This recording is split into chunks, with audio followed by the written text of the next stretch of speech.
Quý vị phải hiểu cái chỗ đó. Thành ra nói về cái chu kỳ thì có duyên khởi, có cái này sanh ra cái kia. Nhưng mà trong đó có cái sát na nằm trong đó. Mà sát na thì không cái nào sanh cái nào hết. Thế giới cùng phát hiện một lượt. Thành ra trong kinh đó, nếu mà nói về thế giới hiện tượng giới đó thì không có cái gì một lượt hết trơn á. Còn nếu nói về sát na thì tất cả đều một lượt. Thì cái đó tôi đã có thí dụ cho quý vị rồi. Quý vị thấy như tôi nói là như là hai mũi tên đứng một chỗ, hai người cùng đứng một chỗ bắn vào một cái bia, cách đó 2-3 cây số, 3 cây số chẳng hạn. Thì nếu một người bắn với tốc độ 5 cây số mà người kia 500 cây số, thì quý vị thấy rõ ràng rồi. Tất nhiên là người bắn 5 cây số phải đến chậm, mọi người bắn 500 cây số để đến mau. Thì mình thấy rõ thôi, bởi vì nó có cái khoảng không gian rõ ràng. Còn bây giờ một người bắn 500 cây số mà người 499 cây số, cách có nửa cây, một cây thôi, thì quý vị thấy mũi tên nào tới trước? Quý vị thấy hai mũi tên một lượt, nó cách nhau có nửa cây mà tốc độ tới 500 với 499,5 cây số. Hai người cùng bắn một lượt thì cái mũi tên phải đến một lượt. Mà sự thật thì không có đến một lượt đâu. Làm gì có đến một lượt. Phải có không gian là phải có trước sau chứ. Cũng như là tôi thường thí dụ như là bây giờ là cái đài phát thanh Sài Gòn với đài phát thanh Mỹ. Mà nếu tôi đi từ Sài Gòn, tôi đi từ đây Trà Vinh mà đi lên Sài Gòn, tôi từ đây mà tôi qua Mỹ bằng máy bay với tốc độ bằng nhau, thì tất nhiên là phải tới Sài Gòn trước. Cái dĩ nhiên tốt. Rồi bây giờ mà nếu mà cái phát hiện đó, thì bây giờ tôi cũng ở đây, tôi lấy hai cái radio, một cái tôi bắt tần số Sài Gòn, một cái tôi bắt tần số Mỹ, tôi nhấn nút một lượt hết, thì cái âm thanh nào phát ra trước? Thì chúng ta phải nói đó là hai cái cùng một lượt. Tại sao vậy? Cái đài Sài Gòn gần đây mà đài Mỹ tuốt bên kia, mà tại sao lại phát ra tiếng nói một lượt? Thì chúng ta thấy cái tiếng nói nó nằm ở trên không gian này. Không phải là tiếng nói nó đi mà nó đến, mà là nó phát hiện. Phát hiện thì khác, còn đi với đến là khác. Thành ra nếu chúng ta không hiểu cái này là chúng ta không hiểu được pháp môn tịnh độ. Thành ra có cái cô gì đó, cô cái gì Tường đó, hổn ra nghe ông Thiện Khánh nói, bây giờ có nhiều người lên bác pháp môn tịnh độ, bác một cách tàn tệ. Thì đúng chứ đâu phải sai. Nếu đúng về thế giới hiện tượng này, thế giới không gian và thời gian, thì pháp môn tịnh độ hoàn toàn sai. Hoàn toàn sai. Làm cái gì mà thế giới mà sát na. Như là Thầy Nhất Hạnh đó, thì thầy không bác, mà thầy bác rất khôn. Trong cái quyển mà gì thầy viết về A Di Đà đó, một người bạn hỏi thầy, chứ trong kinh nói là đi cúng hoa khắp 10 phương chư Phật mà trở về kịp độ ngọ. Kịp độ ngọ là có ăn, mà có ăn thì phải có ỉa, tức là phải có cầu tiêu. Mà thế giới cực lạc mà có cầu tiêu thì làm sao lại cực lạc được? Trời ơi, nó hôi rình.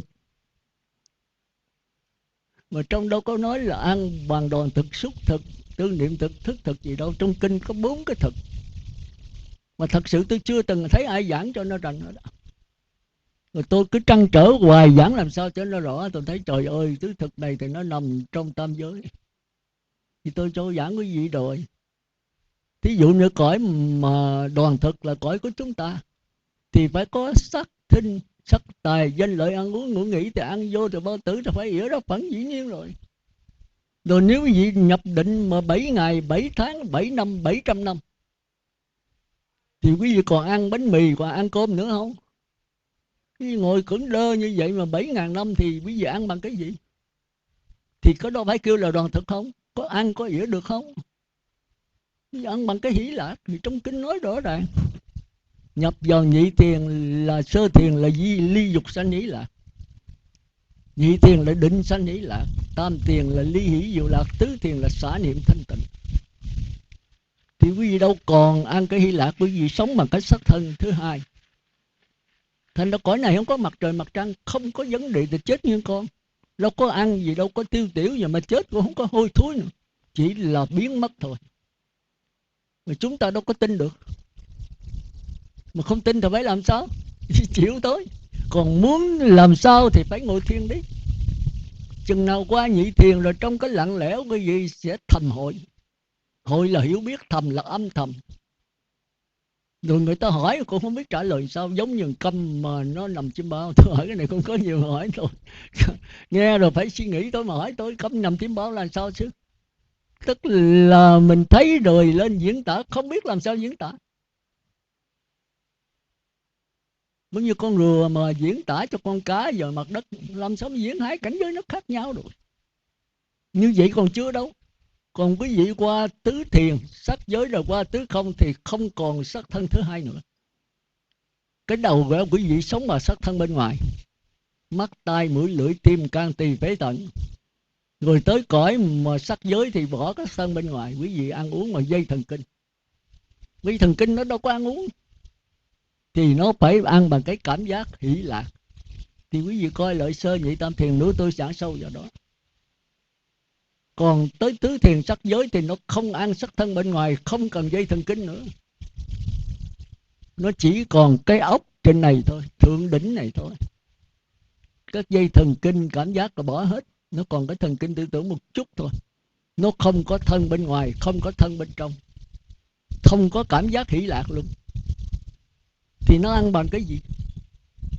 Ăn bằng cái tư tưởng. Cái này đó Thiện Khánh hỏi thôi. Thì làm sao tôi giảng? Nó hư không vô biên là sao sư? Rồi thân hư không vô biên là thân gì? Tôi nói hư không thì thân là hư không. Rồi tư tưởng, cái nhận thức mình, cái tâm mình là hư không. Rồi cảnh giới bên ngoài là cái gì? Là hư không. Thân, tâm, hoàn cảnh đều là hư không hết. Thì cứ đó là không có sắc thân, không có cảm giác. Thì kêu là tư niệm thực. Tư là ý chí, là mặt na. Niệm là tư tưởng, ý chí nó cung cấp chất liệu cho tư tưởng, tư tưởng tạo ra cái hư không. Rồi bây giờ hỏi tôi làm sao trả lời? Trời ơi, cái thân hư không là thân sao? Cô Cánh Hồng à? Rồi cái tâm hư không là tâm sao? Rồi hoàn cảnh xung quanh là hư không là sao? Con không thấy hư không. Tôi nói đi chơi cho đã đi rồi về hư không. Thì có thể mình ngồi tới nhị thiền, mình ra ngoài bờ biển, mình dòm cái biển, thì mình thấy nó bao la cái hư không, nó gần gần như vậy đấy. Thì cái thân mình cũng bự như vậy đó. Rồi cái tâm mình cũng bự như vậy đó. Rồi hoàn cảnh xung quanh cũng bự như vậy đó. Đâu có cái gì hơn hư không. Thành ra trong bảy đại mình phải suy nghĩ đất, nước, lửa, gió. Rồi cái năm là hư không. Hư không là quan trọng nhất. Đất, nước, lửa, gió không có ngoài hư không được. Tất cả đều nằm trong hư không. Mà hư không bao lớn, đã hư không hỏi bao lớn là làm sao tôi trả lời. Thì lớn, hư không là hư không, nó là phải lớn, đừng có hỏi tại sao nữa. Rồi vậy rồi làm sao con nhập vô hư không? Cô Cánh Hồng ạ, có hỏi được hay tôi cũng đầu hàng thôi. Thì bây giờ mình không phải ngồi thiền rồi, hỏi vô sư trí mình, chứ hỏi tôi làm sao bây giờ. Rồi cô còn hỏi nữa, phi tưởng là cõi trời mới muốn qua phi tưởng đâu phải dễ. Phải qua tứ thiền. Rồi tứ thiền thăng qua lên tới hư không. Rồi hư không phải tập trung kỹ mạnh lưu sâu mới tới thức vô biên. Thức vô biên cũng phải tập trung kỹ mạnh lâu sâu nữa rồi mới tới là vô sự xứ. Vô sự xứ phải tập trung kỹ mạnh lâu sâu mới tới phi tưởng. Mà sư nói phi tưởng mà đọa xuống làm con chim phi ly súc sạch, làm sao đọa chứ? Tôi nói thôi, mới hỏi cái này là tôi cũng chết thôi. Thì hỏi ông thầy cô, tức là vô sư trí của cô, hỏi mấy cái quá cao. Tôi có thể tôi thầm hội được, mà tôi diễn làm sao diễn bây giờ? Trời ơi, từ phi tưởng mà cô nên nhớ là cõi tứ thiền là cõi cao vô cùng. Đức Phật chấp nhận kêu là bất động địa. Gió bát phong không hề lay chuyển, đất nước lửa gió không hề động tới người nhập tứ thiền. Nghĩa là đốt không cháy, mà biển mà sóng sao động cũng không lay động, mà bão táp cũng không nhúc nhích tới người mà nhập tứ thiền. Tôi chưa nhập nha, tôi chỉ là tôi ngồi tôi hiểu vậy thôi. Thì nó là cứng vậy mà phi tưởng còn cao hơn nữa. Phải nhập tới 4 tầng phi tưởng rồi vô hư không vô biên, là cao hơn tứ thiền nữa. Rồi thức vô biên cao hơn hư không vô biên, vô sự xứ cao hơn nữa, phi tưởng cao hơn nữa. Mà dám đọa một cái là xuống tới súc sanh, đọa bằng cách nào? Những cái đó mình không phải suy gẫm chứ. Thì tất cả đều nằm trong cách tam pháp ấn vô thường, vô ngã, khổ đau. Nếu mà còn trong tam giới phải nằm trong tam pháp ấn đó, thì Nam Tông lấy cái đó làm cái nền tảng. Nhưng mà thật sự là không đúng lắm. Năm nền tảng đó thì nằm ở trong tám giới. Còn một vị nhập lưu nhất lai bất lai láng thì phải lấy cũng không ngoài cái đó, cũng vô thường vô ngã, mà là niết bàn tịch tịnh. Mà khổ đau là cái gì mấy cô biết không? Mình phải ngồi suy gẫm, chứ không cả mỗi cái đều mà hỏi người khác hết. Khổ đau đó là tập đế. Mà tập đế là gì? Là thói quen. Thói quen là gì? Là ghiền. Ghiền là cái gì? Là nghiện ngập. Nghiện ngập là cái gì? Là dính mắc. Nói rồi nói danh từ tùm lum ở dính mắc, tức là làm cái gì nó quen rồi tôi bỏ không được. Rồi tôi bỏ cái thói quen này thì tôi lên cái thói quen cao hơn. Thế là tôi bỏ cái xiềng cây, tôi lên cái xiềng sắt, xiềng vàng. Đó là cái khổ tâm của cuộc đời, của cái sanh tử của chúng ta. 62 tôn giáo bạn đã đi tìm cái đau khổ đó để mà chấm dứt, nhưng mà không chấm dứt được, chỉ có cải sửa thôi. Rồi cái an trú trong cải sửa như quốc đầu La Phất A-la-la là một người thấy mình tương đương nhưng thật sự là tương tự với A-la-hán. Một người phi tưởng thấy mình tương đương với Như Lai. Thế mà tương đương Như Lai mà đọa xuống còn tiên Phi Ly. Cô Cánh Hồng hỏi cũng phải làm sao mà đọa xuống. Nhưng mà cô quên là cái vô thường vô ngã khổ đau. Khổ đau là có vấn đề, có tư tưởng. Mà tư tưởng thì nằm ở trong vấn đề nhàm chán. Mà nhàm chán thì phải đi xuống. Chúng ta thấy như từ Thức Lạc Non Tiên, cô Giáng Tiên gì đó, trên trời sung sướng quá chịu, lâu nên nhàm chán đi xuống cõi trần chơi. Đi xuống cõi trần chơi thì mất thần thông, phải hạ xuống thấp.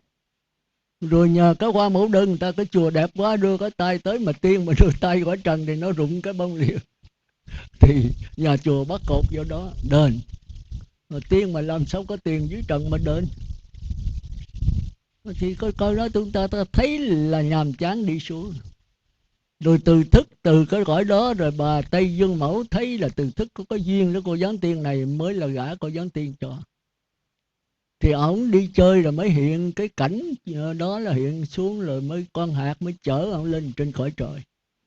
Thì kết hôn với cô Giáng Tiên. Một thời gian rồi cũng nhàm chán. Nửa năm kiên cảnh một bước trần ai. Được, ở trên đó có nửa năm. Thì nhớ nhà nhớ cửa ở trên. Thì cái phòng của ổng ở, ổng sướng lắm mà đâu có ăn uống gì. Muốn ăn cái gì thì đồ ăn nó hiện ra. Ăn rồi cõi rửa gì chân, có cái tư tưởng là nó biến mất. Chúng ta tưởng đâu nó dối. Cái đó là thế giới của thần thông. Nó vẫn có như tưởng. Nhưng mà đừng nhận nó là ta của ta thì tiếp tục luân hồi nữa. Rồi mấy ông Bồ Tát, mấy ông đắc quả Phật thì cũng có cái đó vậy. Nhưng mà nó không phải ta, không phải của ta, không phải tự ngã của ta, khác có một chút xíu đó thôi. Cũng hưởng thụ vậy nhưng mà các ngài không dính mắc. Còn kia dính mắc, tức là cái thần thông là tôi tôi cao hơn các ngài. Thì đó là cái ngã đấy. Còn vẫn có thần thông như vậy, nhưng mà thần công của Bát Nhã thì là tôi thể hiện du hí chơi thôi. Tôi bây giờ mới hiểu được cái đó. Chứ hồi xưa tôi tưởng là Phật không có thần thông. Tôi tưởng là cái vị Láng không có thần thông. Thật ra cái thần thông của tư tưởng nó khác, thần thông Bát Nhã khác. Mà khác thì sao? Không có ai giảng hết. Thì có hỏi vô sư trí mình thôi. Tôi hơn quý vị là tôi cố giữ giới, thành ra tôi rảnh ra. Cuộc đời tôi không có gì hết, không xài tiền, không gì hết. Ai làm gì là làm thì kệ, tôi không dám nói ai hết. Tôi tối ngày tôi chìm vô cái thiền định, thì trong đó trả lời cho tôi hết. Đức Phật nói con cứ yên lặng, con gõ mãi đi thì cửa sẽ mở. Thì tôi thấy đúng vậy. Thành ra bây giờ tôi thấy sư trưởng trong chú dạy lục thời đã thiền định tới 3 thời, 6 thời mà thiền nó chiếm hết 1/3, chiếm hết 2/3. Thì quý vị thấy là quý vị phải cố gắng ngồi thiền. Mà muốn ngồi thiền thì quý vị phải có chất liệu, tức là phải thuộc kinh rồi ọc ra. Chứ quý vị bây giờ trả bài kinh 66 là quý vị trả cho có chừng vậy thôi. Nuốt vô như con trâu ăn cỏ thì nằm ở trong đó nó sình bụng. Ở đây tôi thấy có nhiều người sình bụng đó. Học nhiều quá rồi cái trả nó lộn xộn tùm lum hết trơn, không nắm được cái gốc. Mà muốn nắm phải làm sao? Phải thiền định thôi. Phải nhai cái cỏ, cái rơm nó cho nó nghiến, cho nó nghiền ngẫm. Dùng chữ nghiền ngẫm rất hay. Nó nghiến cho nó bấy, rồi nó thành xương, thành thịt, thành máu của mình. Quý vị ăn cơm, quý vị nuốt trọng thì không bây giờ mà tiêu hết rồi. Quý vị theo Osama phải nhai cả 100 lần cho nó thành nước, rồi mới có đó nó bổ vô cùng. Nó sẽ nuôi xác thân này, nó sẽ thành xương thịt máu của mình. Thì bây giờ quý vị mới bắt đầu là thực hành trong cuộc sống được. Còn đa số quý vị bây giờ cả đống, rồi nhận cái đó là ta của ta, tự ngã của ta, thì cái tự cao càng dữ nữa. Thì quý vị phải ngồi thiền thôi. Mà ngồi thiền là ngán lắm sư ơi. Sư ngồi tới 2 tiếng đồng hồ, 2 tiếng là ăn thua gì. 8-9 tiếng rồi 8-9 ngày nữa. Bây giờ có 2 tiếng ngồi thiền, ăn chay sót được ngồi thiền tìm mỏi chân. Mà còn trẻ không chịu ngồi tới già rồi làm sao? Chỉ có ngồi thiền thì tất cả cái lượng sống ác mới lặn xuống thôi. Chứ không ngồi thiền không phải là đạt niết bàn. Nhưng mà điều kiện ắt có và đủ để nó đạt niết bàn. Ngồi thiền thì chúng ta 6 căn, 6 con trâu nó phóng ra tùm lum, cột lại 5 con. Mắt, tai, mũi, lưỡi, thân trói lại hết. Con mắt không ngó sắc trần bên ngoài, lỗ tai không nghe tiếng bậy bạ nữa. Cái lỗ mũi không ngửi mùi thơm, mùi son phấn nữa. Cái miệng không ăn đồ chua chát ngọt bùi nữa. Cái thân không còn cà lách nữa.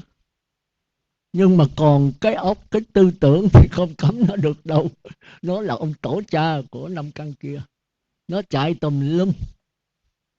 Thì ví dụ quý vị trăng một con trâu thôi thì dễ dàng vô cùng. Hãy nó phóng thì kéo nó lại, nó phóng thì kéo nó lại, cho tới chừng nào nó thuần. Chừng nào chỉ còn có tư tưởng thiện thôi. Chứ đâu phải diệt hết được. Mà tư tưởng thiện mà nó hiện rồi là nó lượng sống lăn tăng. Thì quý vị nhìn thấy cái dòng nước trong đó, từ đó cái chân tâm tự nó hiện đến cho mình. Thành ra đừng bao giờ đi tìm cái dòng nước, đừng đi tìm cái chân tâm. Dòng nước ở đó đâu mà đi tìm. Khi nào nó mất mới tìm, mà nó đâu có mất. Không mất tại sao xưa không thấy? Thì tại vì mấy con trâu, con bò, cái sắc thọ tưởng hành thức nhiều quá. Bớt lại, tư tưởng ác bớt lại, đè nó xuống. Thì nó thành cái sống lăn tăng. Mà lăn tăng quý vị nhìn cái dòng nước thì thấy rõ nó. Thành ra cái câu chuyện của vua Thuận Trị Hoàng đế với Ngọc Lam. Ngọc Lâm cũng vậy. Quốc sư thường giảng đạo, mà tôi không biết đạo ở đâu. Đó là ông vua Thuận Trị Hoàng đế không hỏi. Ngọc Lâm nó ở trước mắt bệ hạ. Sao trẫm không thấy? Ngọc Lâm nói tại bệ hạ có ngã. Ngã là có tiến trình ông vẫn đấy. Sắc thọ tưởng hành thức nó che lấp cái lượng sống này, che lấp bệ hạ không thấy cái dòng nước thôi. Rồi ông vua ông độc đáo hỏi vậy chứ quốc sư có thấy đạo không? Quốc sư nói tôi không thấy. Quốc sư có thấy không? Mà có ai mà dám nói mình thấy? Nếu thấy nữa ông hỏi nó đạo nó ra sao rồi làm sao giải thích? Thì ông của Ngọc Lâm quốc sư hỏi, quốc sư ta trả lời rất giỏi. Tôi coi cái đó tôi xếp sách lại. Tôi nói dưới người ta hỏi mình trả lời sao? Thì quốc sư nói bị trẫm có ngã, nó che lấp. Bây giờ quốc sư có thấy không? Nếu thấy thì thấy nó làm sao? Mà không thấy không lẽ mình nói ông vua không thấy đạo, mình thấy mà giờ thấy làm sao? Quốc sư trả lời rất giỏi. Người nào mà không có ngã thì người đó thấy đạo. Chứ không nói là không, người nào mà không có ngã, tức là không có bị kẹt cái tiến trình năm quẩn che nữa, thì người đó thấy đạo. Ông vua hỏi làm sao biết không có ngã, nó mới lọt vào cái dòng của quốc sư. Làm sao biết là người đó không có ngã? Thì Ngọc Lam trả lời rất hay. Người không có ngã nữa không bao giờ hỏi đạo là gì. Người nào hỏi đạo là người đó chưa có thấy đạo, mà thấy rồi đâu có hỏi nữa. Người nào không có ngã người đó thấy đạo. Làm sao biết được là không có ngã? Thì người nào không có ngã người đó không bao giờ hỏi đạo là gì.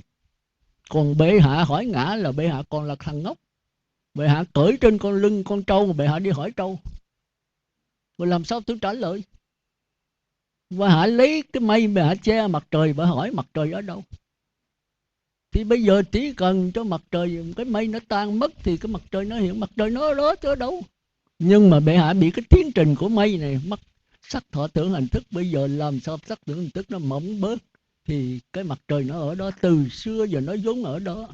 Cái dòng nước luôn luôn nó ở đó. Rồi bệ hạ cho cái biển động có sóng thần, thì làm sao bệ hạ thấy được cái dòng nước?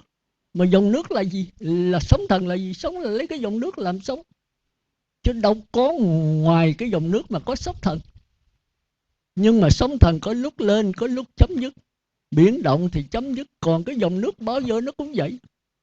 Mà khi có tướng thì đâu phải là dòng nước đó là sóng. Nhưng mà dòng nước ở đâu? Ở ngay trong sóng. Mà nó không có tướng, nó chỉ có cái hình thôi.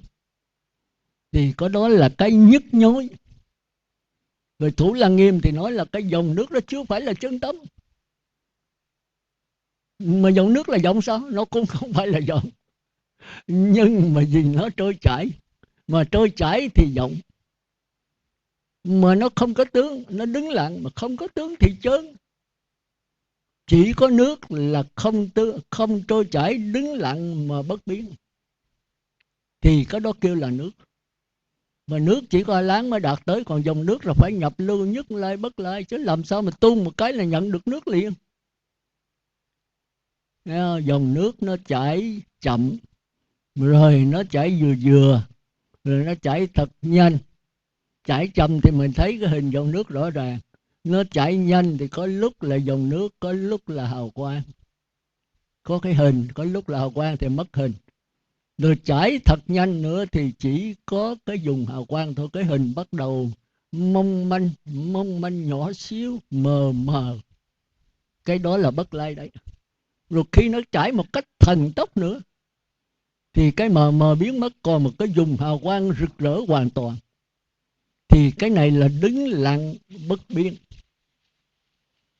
niết bàn tịch tịnh của A-la-hán. Thì Đại Thừa nó không chịu. Nó nói không có vấn đề đứng lặng đâu. Không có vấn đề đứng lặng bất biến, mà là chuyển biến một cách thần tốc. Chứ thần tốc rồi khác nữa. Thần tốc là quá nhanh, cho đến nỗi mình thấy dường như nó đứng lặng. Chứ thật sự đứng lặng là một cái chuyển biến thật là nhanh, cho đến không có danh từ dùng. Phải kêu là thần tốc. Tốc là cái vận tốc, mà thần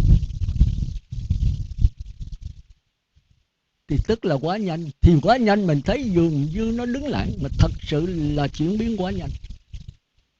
Mà hãy chuyển biến quá nhanh thì nó phải bao trùm hết thức tả, như chuyển biến đứng lặng và chuyển biến sao động.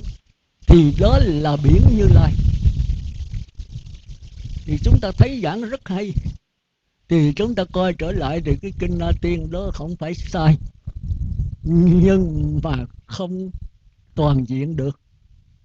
Mà thế giới còn ngang. Bây giờ nó rất hợp với khoa học, giống hệt khoa học. Thành ra khoa học chỉ chấp nhận có Nam Tông thôi, chấp nhận hiện tượng giới thôi. Còn qua tới pháp môn Tịnh Độ thì khoa học không chấp nhận. Tôi hồi xưa cũng không chấp nhận. Nó nói như nó dốc. Cái gì mà cái sắc thân là bông sen. Còn bông sen đây thì cầm được, bẻ được, có thể làm uống trà được. Và trà trong đó uống. Bông sen Cực Lạc thì thấy có tướng mà nóng không dính. Phật A Di Đà Quan Âm Đại Thế Chí xuống tiếp nước mà lên chụp cái chân không dính, mà có tướng chân rõ ràng. Thế giới Cực Lạc là thế giới mà cây người ta đều thuyết pháp hết, tới gió thổi cũng thuyết pháp. Dốc quá trời, dốc vừa vừa thôi. Cái cảnh giới đó không bao giờ mà nhân mạng. Cảnh giới bao la, có hình có tướng mà lại là bao la. Bao la cái nỗi gì?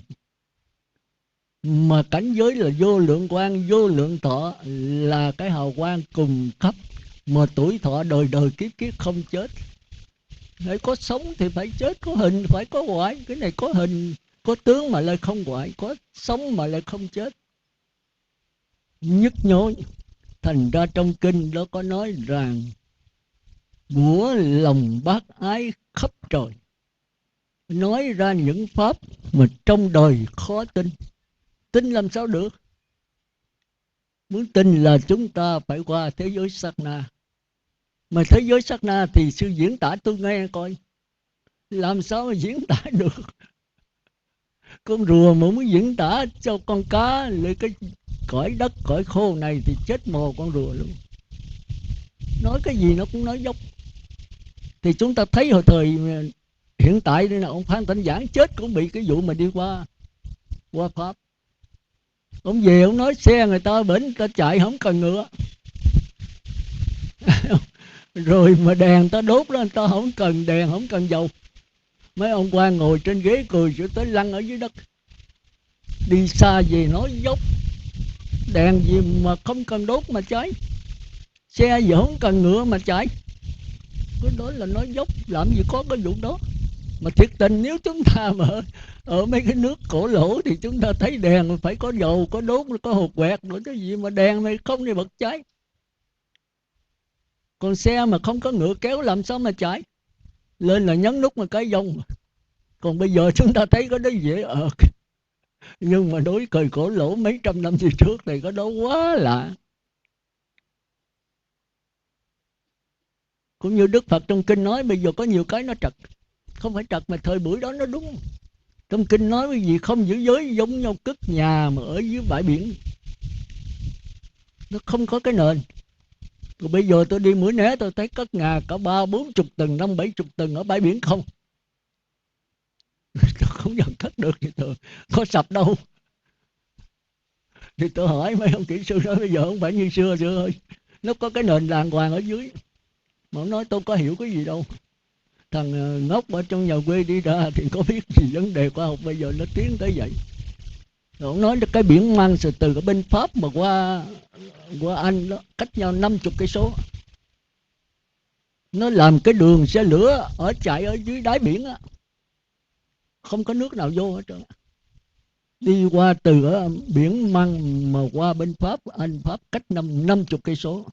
Vẫn có cái đường xe lửa chạy ở dưới, mà không phải đây mà cách mấy chục năm trước rồi. Sư không có biết cái đó.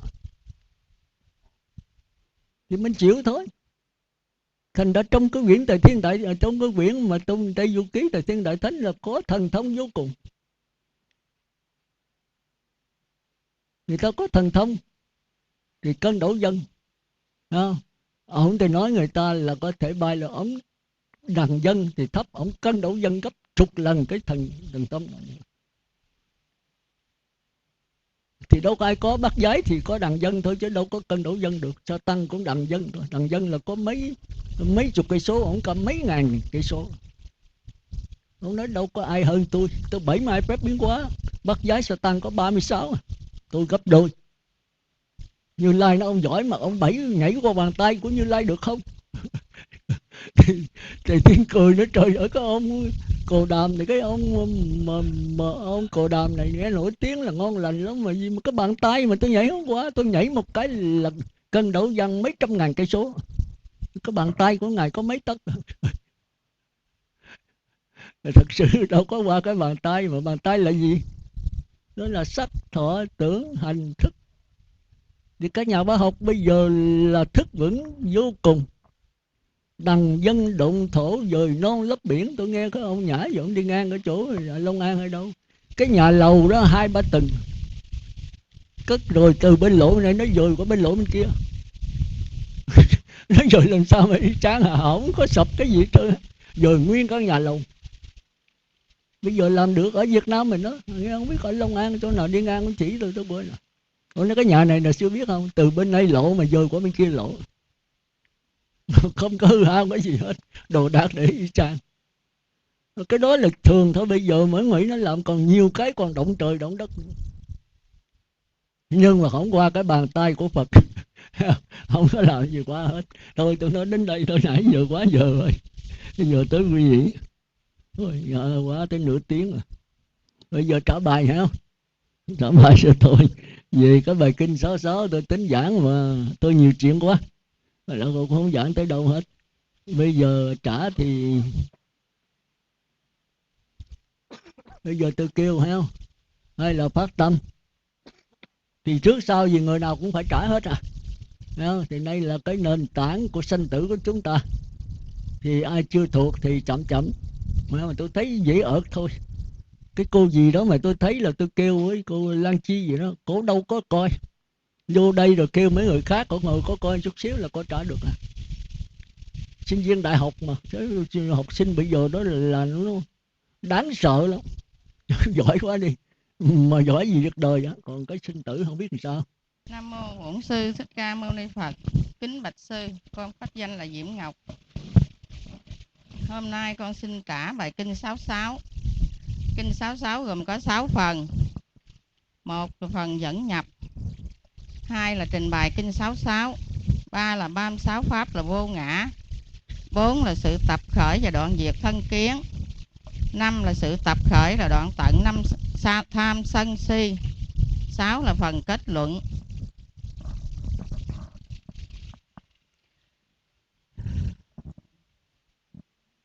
Một La Mã là phần dẫn nhập, gồm có 6 chứng. Vào một thở nọ là thời gian. 2 là thành xá vệ, rừng Kỳ Đà, tịnh xá cấp cô độc là không gian. 3 là Thế Tôn giảng. 4 là 1250 vị tỳ kheo nghe. 5 là bài kinh 66. 6 là nội dung giải thoát, sơ trung hậu thiện, phạm hạnh hoàn toàn viên mãn thanh tịnh. 2 La Mã là trình bày kinh 66. 36 pháp gồm có 6 căn, 6 trần, 6 thức, 6 xúc, 6 thọ và 6 ái. Nói theo chiều dọc là 6 căn gồm có mắt, tai, mũi, lưỡi, thân, ý căn là 6 nội xứ. 6 trần gồm có sắc, thinh, hương, vị, xúc, pháp trần là 6 ngoại xứ. 6 thức gồm có nhãn thức, nhĩ thức, tỷ thức, thiệt thức, thân thức và ý thức là 6 thức thân. 6 xúc gồm có nhãn xúc, nhĩ xúc, tỷ xúc, thiệt xúc, thân xúc và ý xúc là 6 xúc thân. 6 thọ gồm có nhãn thọ, nhĩ thọ, tỷ thọ, thiệt thọ, thân thọ, ái thọ là 6 ái thân. 6 thọ thân. 6 ái gồm có nhãn ái, nhĩ ái, tỷ ái, thiệt ái, thân ái, ý ái là 6 ái thân. Nói theo chiều ngang là do duyên con mắt, do duyên sắc trần phát hiện ra nhãn thức. Điểm gặp gỡ của 3 pháp này là nhãn xúc, do duyên nhãn xúc là nhãn thọ, do duyên nhãn thọ là nhãn ái. Do duyên căn tai, do duyên thinh trần phát hiện ra nhĩ thức. Điểm gặp gỡ của 3 pháp này là nhĩ xúc, do duyên nhĩ xúc là nhĩ thọ, do duyên nhĩ thọ là nhĩ ái. Do duyên mũi, do duyên hương trần phát hiện ra tỷ thức. Điểm gặp gỡ của 3 pháp này là tỷ xúc, do duyên tỷ xúc là tỷ thọ, do duyên tỷ thọ là tỷ ái. Do duyên lưỡi, do duyên vị trần phát hiện ra thiệt thức. Điểm gặp gỡ của 3 pháp này là tỷ xúc, do duyên tỷ xúc là tỷ thọ, do duyên tỷ thọ là tỷ ái. Do duyên căn thân, do duyên xúc trần phát hiện ra thân thức. Điểm gặp gỡ của 3 pháp này là thân xúc, do duyên thân xúc là thân thọ, do duyên thân thọ là thân ái. do duyên ý căn, do duyên pháp trần phát hiện ra ý thức. Điểm gặp gỡ của ba pháp này là ý xúc, do duyên ý xúc là ý thọ, do duyên ý thọ là ý ái. Ba la mã 36 pháp là vô ngã. Nếu ai nói 36 pháp là tự ngã là không hợp lý, vì sự sanh và diệt của 36 pháp đã được thấy. Do đó tự ngã và chân ngã sanh diệt, do đó không hợp lý. 4 la mã sự tập khởi và đoạn diệt thân kiến. Nếu ai quán 36 pháp là tôi, của tôi, tự ngã của tôi, sẽ tập khởi thân kiến. Nếu ai quán 36 pháp là không tôi, không tự ngã của tôi, không tôi, là của tôi, là không tôi, không tự ngã, không của tôi, không tự ngã của tôi, sẽ đoạn diệt thân kiến. Sự tập khởi và đoạn tận tham sân si. Do duyên 6 nội xứ, do duyên 6 ngoại xứ phát khởi 6 thân thức. Điểm gặp gỡ của ba pháp này là xúc, do duyên xúc là thọ, do duyên thọ là ái. Thọ có 3: thọ lạc, thọ khổ, thọ bất lạc bất khổ. Tập khởi tham sân si. Nếu ai cảm xúc với lạc thọ mà hoan hỷ, tán thán, trú ở, ái trước, thì tham tùy miên sẽ tùy tăng. B. Nếu ai cảm xúc với khổ thọ mà sầu muộn, than van, than khóc, đập ngực, rơi vào bất tỉnh, thì sân tùy miên sẽ tùy tăng. C. Nếu ai cảm xúc với bất lạc bất khổ thọ mà không như thật biết sự tập khởi, sự đoạn diệt vị ngọt, sự nguy hiểm và sự xúc ly ra khỏi cảm thọ ấy, thì vô minh tùy miên sẽ tùy tăng. 2 nhỏ đoạn diệt tham sân si. Nếu ai cảm xúc với lạc thọ mà không hoan hỷ, không tán thán, không trú ở, không ái trước, thì tham tùy miên không tùy tăng. B. Nếu ai cảm xúc với khổ thọ mà không sầu muộn, không than van, không than khóc, không đập ngực, rơi vào bất tỉnh, thì sân tùy miên không tùy tăng. Nếu ai cảm xúc với bất lạc bất khổ thọ mà như thật biết sự tập khởi, sự đoạn diệt vị ngọt, sự nguy hiểm và sự xúc ly ra khỏi cảm thọ ấy, thì vô minh tùy miên không tùy tăng. 6 la mã phần kết luận. Vị đa văn thánh đệ tử yểm ly 36 pháp, do yểm ly vị ấy đã được giải thoát, do giải thoát hiểu biết, tuệ tri sanh đã tận, phạm hạnh đã thành, việc làm đã làm xong, không còn trở lui trạng thái này nữa. Các vị tỳ kheo hoan hỷ tán thán lời Đức Tín thọ lời Thế Tôn dạy, tâm 60 vị được giải thoát khỏi lậu hoặc, không còn chấp thủ nữa. Mô Phật. Nam mô Bổn Sư Thích Ca Mâu Ni Phật. Nam mô A Di Đà Phật. Kính bạch sư, con xin trình bày bài kinh 66 có 6 phần. Một là phần dẫn nhập 6 chứng, 2 là phần trình bày kinh 66, 3 là phần 66 là vô ngã, thứ tư là phần sự tập khởi và đoạn diệt thân kiến, thứ 5 là phần sự tập khởi và đoạn diệt tham sân si, phần thứ 6 là phần kết luận. Kính bạch sư, con xin trình bày phần thứ 1. Phần thứ nhất, phần dẫn nhập 6 chứng. 1. Thời gian. 2. Tại tịnh xá cấp cô độc rừng Kỳ Đà thành xá vệ không gian. 3. Đức Thế Tôn giảng. 4. Cho 1250 vị tỳ heo nghe. 5. Bài kinh 66. 6 là nội dung giải thoát sơ trung hậu thiện, phạm hạnh hoàn toàn, viên mãn và thanh tịnh. Sau đây con xin trình bày phần thứ 2. Bài kinh 66 vào chiều dọc và chiều ngang, gồm có 6 căn, 6 trần, 6 thức, 6 xúc, 6 thọ và 6 ái. 6 căn gồm có mắt, tai, mũi, lưỡi, thân, ý. Căn gọi là 6 nội xứ. 6 trần gồm có Sắc thinh hương vị xuất phát gọi là 6 ngoại xứ. 6 thức gồm có nhãn thức, nhĩ thức, tỷ thức, thiệt thức, thân thức và ý thức gọi là 6 thức thân. 6 xúc gồm có nhãn xúc, nhĩ xúc, thọ xúc, nhãn xúc, nhĩ xúc, tỷ xúc, thiệt xúc, thân xúc và ý xúc gọi là 6 xúc thân. 6 thọ gồm có nhãn thọ, nhĩ thọ, tỷ thọ, thiệt thọ, thân thọ, ý thọ gọi là 6 thọ thân. 6 ái gồm có nhãn ái, nhĩ ái, tỷ ái, thiệt ái, thân ái và ý ái gọi là 6 ái thân. Sau đây con xin trình bày về chiều ngang của 36 pháp.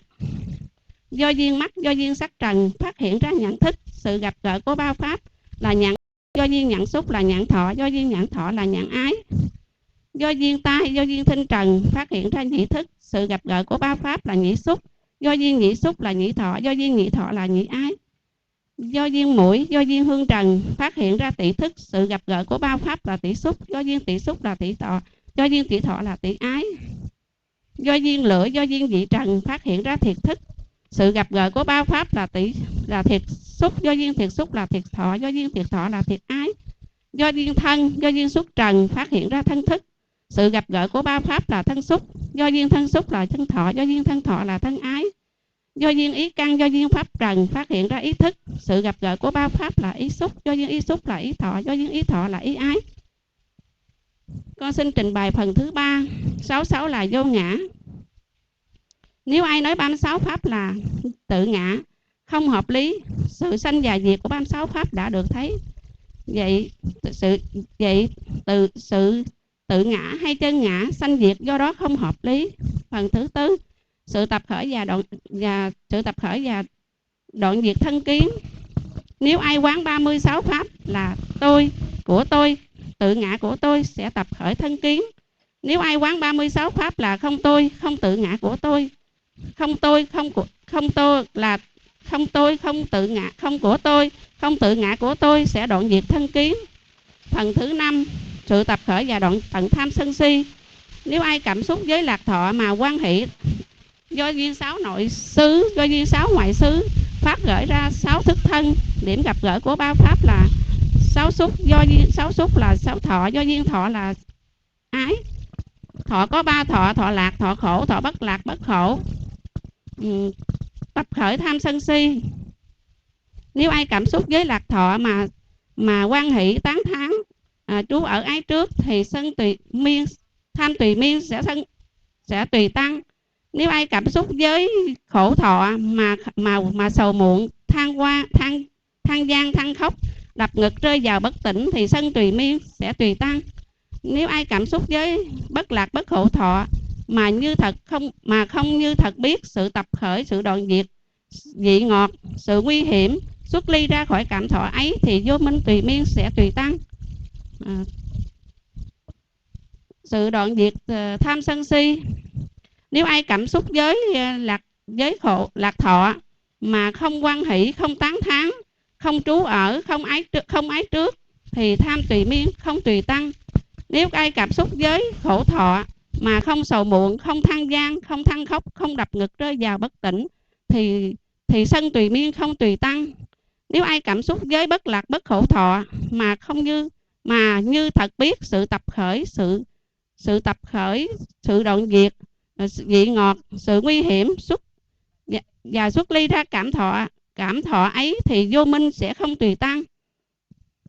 Phần kết luận. Vị đa văn thánh đệ tử yểm ly 36 pháp, do yểm ly vị ấy giải thoát, do giải thoát hiểu biết ta đã được giải thoát, và tuệ tri sanh đã tận, việc làm đã làm, phạm hạnh đã thành, việc làm đã làm xong, không còn trở lui lại trạng thái này nữa. Các vị tỳ heo quan hỷ tính thọ lời Thế Tôn dạy, 660 vị tỳ heo đã được giải thoát ra khỏi các lậu hoặc không còn chấp thủ. Dạ kính bạch sư, pháp danh con là Như Tâm. Hôm nay con xin trả bài kinh 66. Nếu có gì sơ sót xin sư hoan hỷ cho con. Dạ, con xin trả bài kinh 66. Bài kinh 66 gồm có 6 phần. Số 1 La Mã là phần dẫn nhập. Số 2 La Mã là trình bày kinh 66. Số 3 La Mã 66 tức 36 pháp là vô ngã. Số 4 là sự tập khởi về đoạn diệt thân kiến. Số 5 La Mã là sự tập khởi và đoạn tận tham sân si. Số 6 là phần kết luận. Số 1 La Mã phần dẫn nhập gồm có 6 chứng. Số 1 là thời gian là một thổi nọ. Số 2 là không gian, thành xá vệ, rừng Kỳ Đà, tịnh xá cấp cô độc. Số 3 là Đức Thế Tôn giảng. Số 4 là giảng cho 1250 vị tỳ kheo nghe. Số 5 La Mã là giảng bài kinh 66. Số 6 là nội dung giải thoát, sơ trung hậu thiện, phạm hạnh hoàn toàn viên mãn thanh tịnh. Và số 2 La Mã là trình bày kinh 66. Con xin trình bày kinh 66. Bài kinh 66 gồm có 6 phần. Số 1 là 6 căn, 6 trần, 6 thức, 6 xúc, 6 thọ, 6 ái. Tính theo chiều dọc là 6 căn gồm có mắt, tai, mũi, lưỡi, thân và ý căn là 6 nội xứ. 6 trần là sắc, thinh, hương, vị, xúc, pháp là 6 ngoại xứ. 6 thức là nhãn thức, nhĩ thức, tỷ thức, thiệt thức, thân thức và ý thức là 6 thức thân. 6 xúc là nhãn xúc, nhĩ xúc, tỷ xúc, thiệt xúc, thân xúc và ý xúc là 6 xúc thân. 6 thọ, nhãn thọ, nhĩ thọ, tỷ thọ, thiệt thọ, thân thọ và ý thọ là 6 thọ thân. 6 ái là nhãn ái, tỷ ái, thiệt ái, thân ái, ý ái, gọi là 6 ái thân. Giờ con xin trình bày theo chiều ngang. Do duyên mắt, do duyên sắc trần phát hiện ra nhãn thức. Điểm gặp gỡ của ba pháp là nhãn xúc. Do duyên nhãn xúc là nhãn thọ, do duyên nhãn thọ là nhãn ái. Do duyên căn tai, do duyên thinh trần phát hiện ra nhĩ thức. Điểm gặp gỡ của ba pháp là nhĩ xúc. Do duyên nhĩ xúc là nhĩ thọ, do duyên nhĩ thọ là nhĩ ái. Do duyên mũi, do duyên hương trần phát hiện ra tỷ thức. Điểm gặp gỡ của ba pháp là tỷ xúc. Do duyên tỷ xúc là tỷ thọ, do duyên tỷ thọ là tỷ ái. Do duyên lưỡi, do duyên vị trần phát hiện ra thiệt thức. Điểm gặp gỡ của ba pháp là thiệt xúc. Do duyên thiệt xúc là thiệt thọ, do duyên thiệt thọ là thiệt ái. Do duyên thân căn, do duyên xúc trần phát hiện ra ý thức, phát hiện ra thân thức. Điểm gặp gỡ của ba pháp là thân xúc. Do duyên thân xúc là thân thọ, do duyên thân thọ là thân ái. Do duyên ý căn, do duyên pháp trần phát hiện ra ý thức. Điểm gặp gỡ của ba pháp là ý xúc. Do duyên ý xúc là ý thọ, do duyên ý thọ là ý ái. Vậy số 3 La Mã 66 tức 36 pháp là vô ngã. Nếu ai nói 36 pháp là tự ngã thì hoàn toàn không hợp lý, vì sự sanh diệt đã thấy rõ. Vậy tự ngã, chân ngã, sanh diệt do đó không hợp lý. Sự tập khởi và đoạn diệt thân kiến. Nếu ai quán 36 pháp là ta, là của ta, là tự ngã của ta thì sẽ tập khởi thân kiến.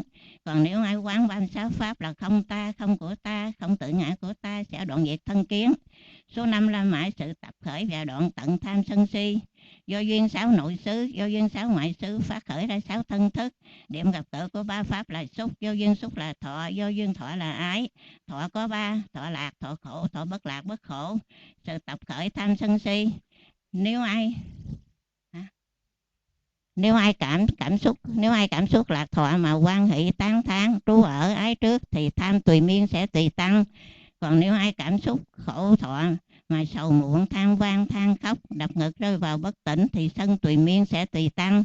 Còn nếu ai cảm xúc bất lạc, bất khổ thọ mà không như thật biết sự tập khởi, sự đoạn diệt, vị ngọt, sự nguy hiểm, sự xuất ly ra khỏi cảm thọ ấy thì vô minh tùy miên sẽ tùy tăng. Sự đoạn diệt tham sân si. Nếu ai cảm xúc lạc thọ mà không quan hệ, không tán thán, không trú ở, không ái trước thì tham tùy miên sẽ không tùy tăng. Còn nếu ai cảm xúc khổ thọ mà không sầu muộn, không than van, không than khóc, không đập ngực, rơi vào bất tỉnh thì sân tùy miên sẽ không tùy tăng.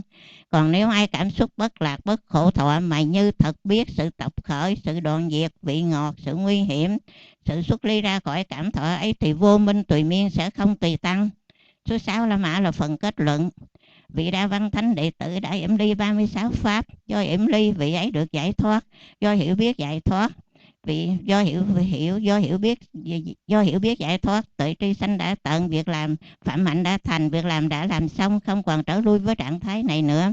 Các vị tỳ kheo quan hỷ tín thọ lời Thế Tôn dạy, 60 vị được giải thoát ra khỏi lậu hoặc, không còn chấp thủ nữa. Thì tôi xin tán thán quý vị, tức là cái phong trào học pháp rất là sinh động, tôi rất mừng. Đa số trả thuộc bài, nhưng mà tôi chỉ nhân đó thì tức là trâu nó đã ăn cỏ rồi, nó ăn rơm rồi, thì bây giờ xin quý vị nghiền ngẫm Giai đoạn là giai đoạn khó đấy. Thì muốn nghiền ngẫm chúng ta phải giữ giới cho kỹ, và ở chỗ thanh tịnh, thấy không? Bớt công ăn việc làm lại, thấy không? Tập ngồi thiền. Nếu kiết giờ không được thì bán dạ, thấy không? Ít nhất cũng là 1 tiếng hoặc là 2 tiếng, càng lâu thì chúng ta cái vô siêu trí càng hiện ra, thì chúng ta sẽ thấy rõ cái bài kinh 66 này rất là thâm thúy. Và nếu chúng ta siêng cần, chúng ta có thể đắc thánh quả nhập lưu ngay trong kiếp này. Còn nếu không thì chúng ta cũng được nhất niệm. Cả vậy là quý vị nhất niệm lắm á. Tôi thấy không phải dễ, không cầm giấy gì hết mà ở trong Ai Lại Gia tuôn trào ra mà không lộn gì hết, là cả một vấn đề. Tôi thấy Phật tử tôi có nghiệp, nhất là tôi thấy thôi. Cũng như cô Tấn hồi nãy đó, vô đi quét tịnh xá mà vừa quét vừa cầm cái bài kinh 66 học. Tôi mỗi lần tôi ngồi thiền tôi thấy hồi cô Tư đó vừa bán series mà vừa cầm bài kinh 66 học. Tôi chạy xe đi ngồi thiền ở ngoài bờ biển đó, giờ xong nữa tôi thấy. Tôi nói ra như vậy là cái phong trào học bữa này nó lên cao, thành ra trả bài rất hay. Mà muốn trả được như vậy đó là Ai Lại Gia quý vị đã đầy nhóc rồi đó, nó tràn ra. Mà niệm Phật nó tràn như vậy đó thì quý vị giảng sanh chắc chắn thôi, đó là vô nhị thiền sắc giới đấy. Nhưng mà nếu mà nó có 5-10 phút, một vài tiếng thì đó là tập tu tứ thiền thôi. Tức là cõi người và trời dục giới. Cái lầm của tôi hồi xưa 7 tiếng, 9 tiếng ngồi thiền chưa phải là nhập định đâu, là tập nhập định thôi. Tới chừng 7 ngày, 7 tháng, 7 năm, 7.000 năm thì đây mới nhập định, nhập thì xuất. Còn cái này không có nhập, nó làm có chút xíu à. Thành ra phải đoàn thực. Còn nếu quý vị 7 ngày, 7 năm, 70 năm thì quý vị đâu có đoàn thực, lấy cái gì mà ăn? Đâu có ăn cơm cháo, đâu có tiêu tiểu gì nữa. Thì quý vị nằm ở trong cõi trời sắc giới. Từ nay chỉ thọ cái hỷ lạc, không còn là nam nữ nữa, không cần mặt trời mặt trăng nữa. Thì quý vị cứ vô đó quý vị sẽ thấy. Nhưng mà cõi này vẫn là luân hồi, chúng ta nên nhớ. Nhưng mà cõi này qua đạo Phật nhập lưu rất dễ dàng, rất dễ dàng. Còn nếu không thì quý vị muốn giảng sanh cũng rất dễ dàng, chỉ năn nỉ A Di Đà là Ngài hiện thôi. Lúc đó này là cái cảm của quý vị rất mạnh, thì A Di Đà phải ứng hiện thôi, thì quý vị giảng sanh thôi. Như vậy thì là đã ăn trâu ăn cỏ rồi đấy, thì bắt đầu phải làm việc tới nữa, rất là phải ôn tới ôn lui. Chứ quý vị bỏ chừng 2-3 ngày là quên hết. Quân tập chủng tử đời, nhất là gần Tết rồi, đời nó hấp dẫn lắm. Thì cái này mới vô còn hấp dẫn một chút thôi. Thì chủng tử đời còn nhóc ở trong Ai Lại Gia mình, không khéo là nó diệt hết những cái bài kinh này. Thì quý vị phải tiếp tục coi cái phần thứ 4, trang thứ 4 là 10 câu hỏi về bài kinh 66. Cái này là khó đấy. Thì sau khi trả bài hết thì ai cũng trả hết nha. Tôi nói cái này là cái quan trọng của quý vị đó. Rồi phải trả lời câu hỏi. Câu thứ nhất là khó nhất, tức là quả nhập lưu đấy. Để qua câu thứ nhất rồi thì mấy câu sau này tương đối dễ hơn. Là giải thích và cho thí dụ về sự khác nhau giữa nhãn thức, nhãn xúc, nhãn thọ và nhãn ái. Mà tôi thấy quý vị trả lời là thao thao bất tuyệt đấy, lanh lắm. Nhưng mà không biết giải thích làm sao. Giải thích là không phải một căn. Quý vị thấy mắt, tai, mũi, lưỡi, thân, và nhất là cái ốc. Cái chỗ này là khó. Cái ốc thì nó chưa có dây thần kinh, nó tiếp xúc với pháp trần. Thì quý vị phải cho làm sao cho rõ ràng. Để cho được cái mắt thì tai, mũi, lưỡi, thân giống hệt, nhưng mà cái ý là lại khác. Thì nãy mấy cô đọc đó thì nhãn thức, nhĩ thức, tỷ thức, thiệt thức, thân thức thuộc về ngạ quỷ. Tức là có cảm giác mà chưa có phân biệt của tư tưởng. Tôi đã giảng rồi, còn giảng lại nữa. Còn cái ý thức thì nó không phải là cảm giác nữa, mà nó thuộc về cái đầu. Nó cho cái tư tưởng phân biệt lờ mờ của súc sanh. Nếu quý vị đi sâu vào cái đó, quý vị thấy nó mà đừng cải sửa gì hết, quý vị đắc quả nhập lưu ngay bây giờ. Mà đừng cải sửa, ít nhất cũng phải nhị thiền, chứ không phải nói chơi vậy là được. Nó khó lắm. Mà nếu quý vị trả bài như vậy mà thuộc lòng vậy là quý vị bắt đầu vô nhị thiền rồi đấy. Thì tôi cho rằng lần tôi đưa quý vị bất ngờ. Thấy không? Thành ra ai học không thuộc là khó thì phải cố gắng. Nhưng mà thuộc rồi mà bỏ 3-4 bữa là quên hết. Thì mấy cái nhị thiền nó mất tiêu. Thấy không? Trong Ai Lại Gia mình chủng tử thiện ác vô ký rất nhiều. Vô ký là không thiện không ác.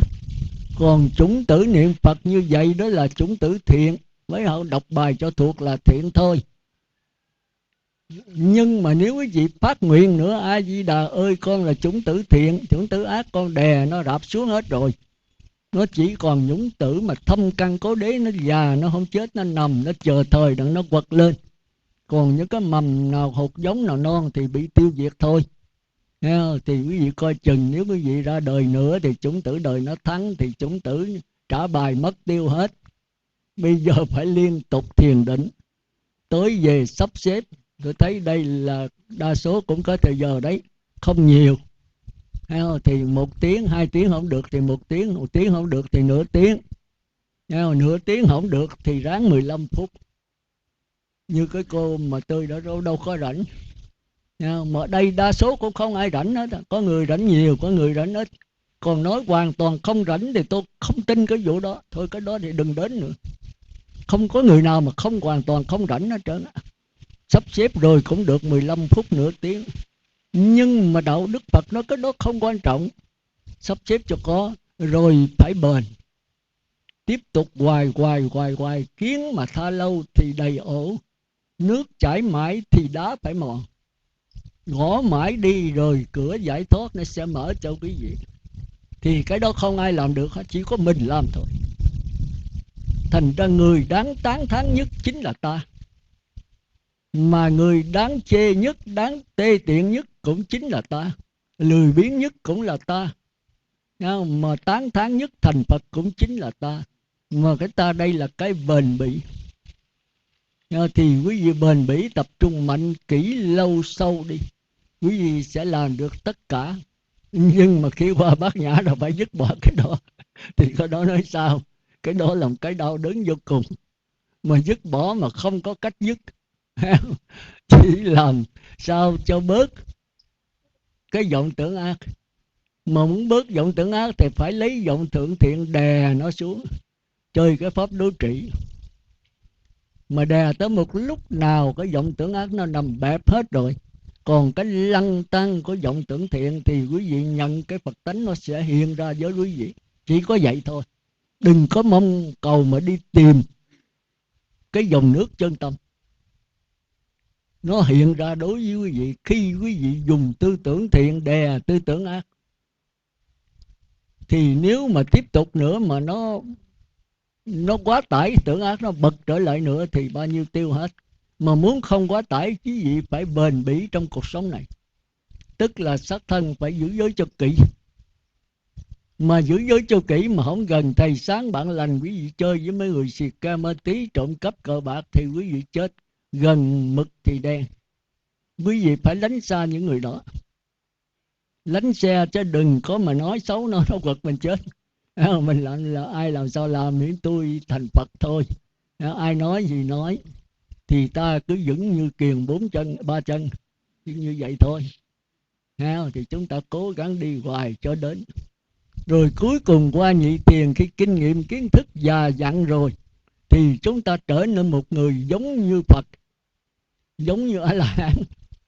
Thì chính là kinh nghiệm kiến thức là do mình nghiền ngẫm hoài, mình thấy nó chướng ngại trên con đường giải thoát. Thì lúc bấy giờ đạt nhị thiền sẽ thấy được cái chân tâm. Thì cái đó là cái trăn trở của mỗi người. Tôi ngồi tôi suy nghĩ hoài, bây giờ làm sao? Bởi vì bây giờ biết người nhiều Việt kiều là kiếm tôi. Bây giờ mấy ông nghe sư giảng rồi, bây giờ tụi con phải đi làm sao nữa đây? Bây giờ sư nói chẳng lẽ là không có kiếm Phật tánh được? Tôi suy nghĩ rồi trong kinh cũng có. Nhưng mà phải bì bỏ mình lội một chỗ một chút mà đáp lại. Thì trong kinh mà sư trưởng có viết trong cái bài mà Lục Ngôn Phật Ngôn, chúng ta phải dùng tư tưởng tốt mà đuổi tư tưởng xấu. Đuổi nó đi. Rồi chúng ta phải chặt đứt các dây xiềng để tới Niết Bàn. Dây xiềng là gì? là tư tưởng thiện cũng phải chặt đứt luôn. Nó là cái dây xiềng vàng, mà trước tiên phải dùng cái tư tưởng thiện là xiềng vàng đè bẹp tư tưởng ác, tư tưởng xấu xuống. Thì trong cái bài kinh Xá Lợi Phất Phú Lầu Na cũng vậy. Đạo phi đạo tri kiến thanh tịnh. Đạo là cái tư tưởng thiện, con đường để đi tới giải thoát. Mà giải thoát làm gì có con đường, nhưng mà phải có con đường, con đường thiện. Phi đạo là chẳng phải thiện. Chẳng phải thiện thì không bao giờ nhận được cái Phật tánh. Thành ra phải lấy đạo trừ cái phi đạo. Mà trừ hoài thì cái phi đạo nó phải nằm bẹp ở dưới. Cái chủng tử non thì nó bị cái tư tưởng thiện tiêu diệt. Chủng tử mà già dặn học giống già thì nó vẫn còn sống. Chủng tử không ai là do mình không bao giờ mất. Nó sự chuyển biến qua hình thức này hình khác. Thì bây giờ chúng ta niệm Phật cũng là chủng tử thiện thôi, nhưng mà khác với chủng tử đạo của tư tưởng. Nó cũng là tư tưởng, nhưng mà tư tưởng này có chiều hướng phát nguyện. Cái đó là cái độc đáo của pháp môn Tịnh Độ mà tất cả pháp môn khác không có. Tư tưởng thiện thì sanh như cõi trời, mà tư tưởng thiện mà có thêm cái phát nguyện nữa thì về cõi Phật. Thành ra cái Tịnh Độ nó thù thắng hơn pháp môn khác ở cái chỗ phát nguyện. Thành ra tôi trên Tịnh Xá tôi mới đi duy nguyện giảng sanh. Người ta thì duy tuệ thiện nghiệp, mà duy tuệ thì giảng sanh như cõi trời. Mà duy tuệ là thêm một cái phát nguyện: A Di Đà ơi, con không muốn về cõi trời, con muốn về cõi Phật. Mà ông về cõi Phật ông nhất niệm chưa? Bạch Ngài con đã nhất niệm rồi. Thì ok, về liền thôi. Ngài hiện ra rồi thì xứ Cực Lạc hiện ra. Thành ra không có cần khải móng tay. Chúng ta còn phải đi để đến Cực Lạc. Không có đi mà không có đến. Đi tức là đến. Bất lai đàn chỉ đáo Tây Phương. Chỉ cần trong sát na là thế giới Cực Lạc hiện ra hoài. Bây giờ nó vẫn hiện mà mình không thấy. Thì tại ngũ ấm ma che, tại cái nhất niệm che. Mà nhất niệm mà cao thượng rồi thì mình phát nguyện một cái. Chúng ta nên nhớ đó là Bất Lai Thánh thứ ba cũng không giảng sanh được nếu không có sự phát nguyện. Thành ra cái phát nguyện rất là quan trọng đối với người tu Tịnh Độ. Còn tuệ đó tức là tư tưởng thông minh. Mà thông minh thì tự lực mình sanh về cõi trời.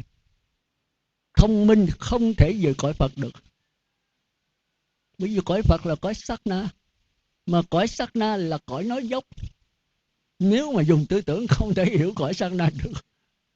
Thành ra chúng ta thấy Bất Lai mà còn 1/4 tư tưởng là không hiểu sát na, không phát nguyện là không về đó.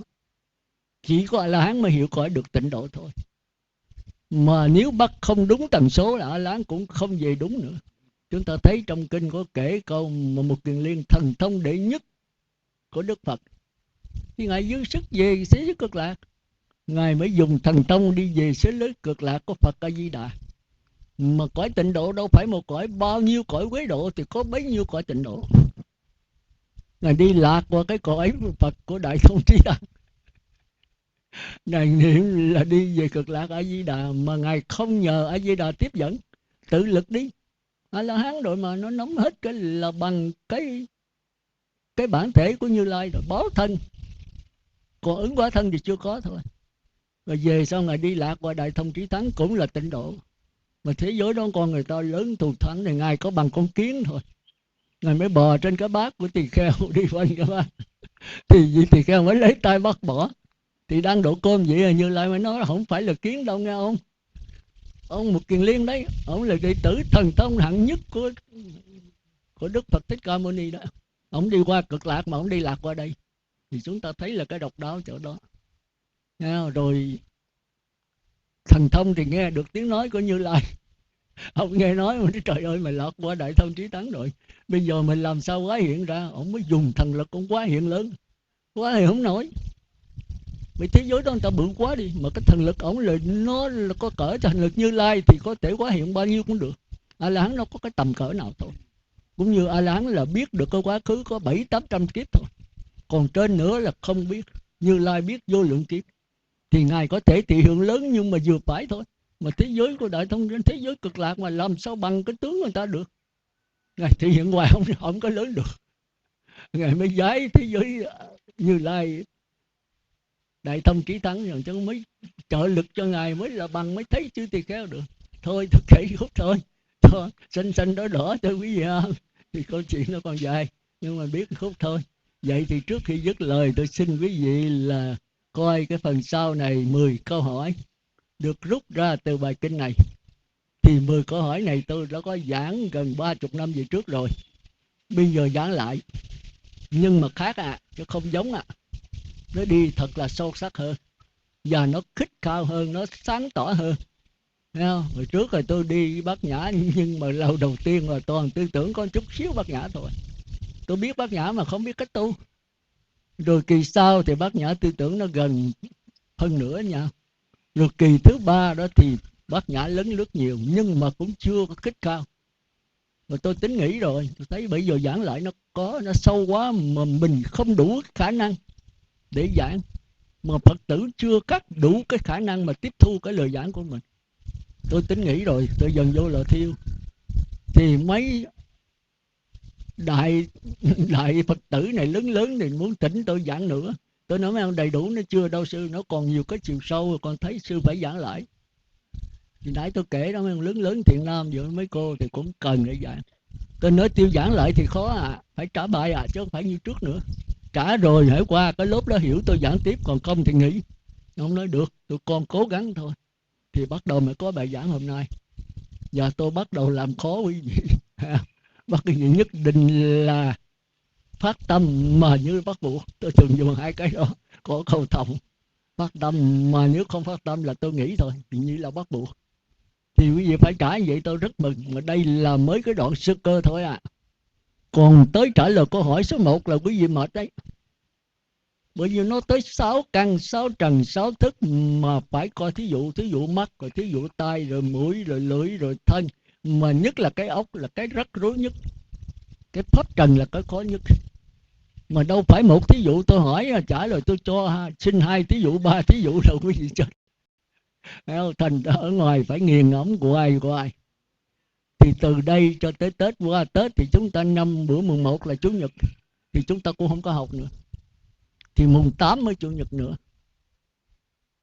Thì mỗi năm là thường chúng ta giảng là cuối tháng với giữa tháng, rằm 30. Như tháng Thiếu 29, kỳ này là tháng Thiếu 29. Thì theo cái lực của Đức Phật thì bữa cúng hội với sư độc giới là bữa đó thuyết pháp. Nhưng mà nó ngay mùng 1. Mà thường mình cúng là 30, nhưng mà chỉ có đặc biệt cái truyền thống cất sĩ là bị Phật tử kêu gọi là phải ngay mùng 1 30 bắt rước ông bà.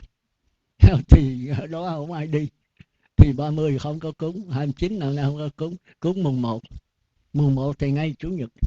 Thì đó giảng pháp rồi, tôi mệt quý vị không có trả bài. Thì nghĩ tới mùng 8 là ngay Chủ nhật nữa. Thì bắt đầu là bắt đầu bữa nay là chúng ta nghỉ Tết. Tết của quý vị nhau, chứ không phải Tết coi, tôi không có Tết.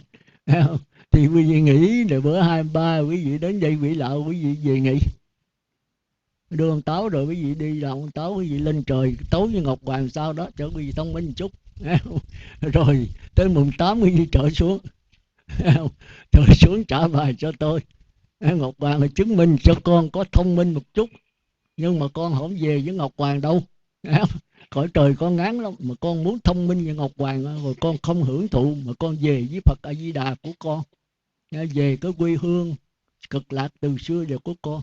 Còn Ngọc Hoàng cũng là cái quán trọ thôi, con không thèm đâu. Thì lên tâu Ngọc Hoàng, đâu có cõi trần này cho chúng sanh nó khá giàu, nhất là cái phường 7 của chúng con nó nghèo quá. Tụi con cũng nghèo, mà cũng cố gắng quỷ lạo. Và nước Việt Nam mà toàn thế giới bây giờ đang sa đọa dữ lắm. Sa đọa về vật chất không nói, mà sa đọa về tinh thần luôn nữa. Tụi con cũng sa đọa nữa, mà tụi con cố gắng hướng lên. Ông thầy ông khó quá đi, ông dọa tụi con hoài, tụi con cố gắng học bài. Thì Ngọc Hoàng cho con có thông minh một chút, đặng mà con thành Phật, con về con độ Ngọc Hoàng lại. Thì thôi, đến đây xin tạm ngưng.